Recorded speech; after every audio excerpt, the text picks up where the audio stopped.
Hi guys, এখন ট্রেনের মধ্যে আছি, চলে এসেছি প্রায়।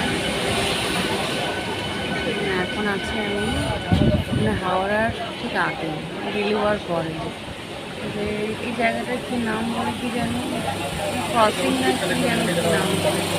তো এই একটা কথা বলার জন্য আমি ভিডিও আবার বানাচ্ছি আর কি। এটা আমি ভুলভাটেও বানাবো। এখানে তো সব ট্রেন দাঁড়িয়ে যায়, অনেকক্ষণ দাঁড়িয়ে থাকে।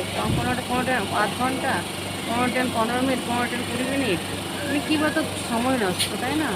একটা ট্রেন যদি এতক্ষণ দাঁড়িয়ে থাকে, তাহলে আমাদের যারা ডেলি প্যাসেঞ্জারি করেন বা যারা যাচ্ছেন কোনো কাজে, কতটা সমস্যা হয়ে পড়ে। তো এইটা আমার সরকারকে অনুরোধ যে এই ব্যাপারটা একটু দেখবেন, তাহলে ভালো হয়। সাধারণ মানুষের একটু টাইমটা তো সবই তো ম্যাটার করে, তাই না বলুন? তো এত যে সমস্যা, এখানে যদি একটা ট্রেনটা আধ ঘন্টা দাঁড়িয়ে থাকে, যে যে ধরুন ডিউটির জন্য আসছে বা যে ধরুন কাজের জন্য কোথাও যাচ্ছেন কলকাতা, তার তো লেট হচ্ছে, তাই না? তখন ওখানে গিয়ে পরে কথা শুনতে হয় যে কেন লেট করে আসছেন। কিন্তু তখন তো এনারা বুঝবেন না যে আমাদের লেটটা কী জন্য হচ্ছে। তো এটা দায় কে বলুন তো? যত তাড়াতাড়ি বেরোন আপনি, এখানে দাঁড়াবে প্রতিটা ট্রেনই, কোনো ওখানে স্পেশাল সুপারফাস্ট বলে দাঁড়াচ্ছে বা লোকাল বলে দাঁড়াচ্ছে, এটা কিন্তু না, সব ট্রেন দাঁড়াই থাকে হাওড়ার ঠিক আগেটাতে।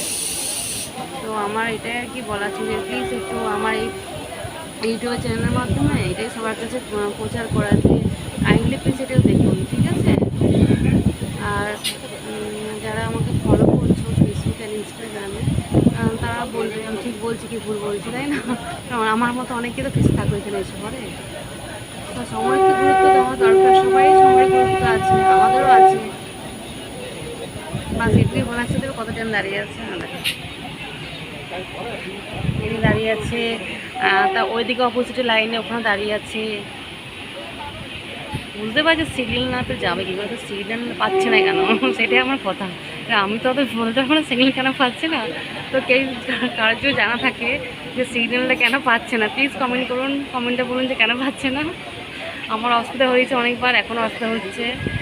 সেই জন্য ভাবলাম যে ভিডিও বানিয়ে নেওয়া যাক, সবার কাছে প্রচার করা হবেও। আর কী জন্য ট্রেন দাঁড়িয়ে থাকে এতক্ষণ সেটাও জানা যাবে।